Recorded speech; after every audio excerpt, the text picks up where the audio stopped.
నాగర్ కర్నూలు జిల్లాలో ఇసుక పంపిణీని మరింత సులభతరం మరియు పారదర్శకంగా చేసేందుకు జిల్లా కలెక్టర్ బాదావత్ సంతోష్ కీలక నిర్ణయం తీసుకున్నారు.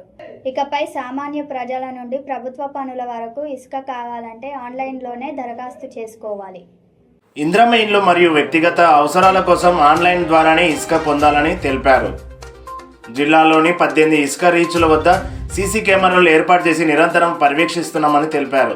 అనంతరం ఉదయం 6 గంటల నుంచి సాయంత్రం 6 గంటల వరకు మాత్రమే లోడింగ్ అనుమతి ఉంటుందని, అక్రమంగా ఇసుక తరలిస్తే 20,000 జరిమానా విధిస్తామని, మైనింగ్ శాఖ వద్ద రిజిస్టర్ అయి జీపీఎస్ ఉన్న వాహనాల ద్వారానే రవాణా సాగాలని కలెక్టర్ తెలిపారు.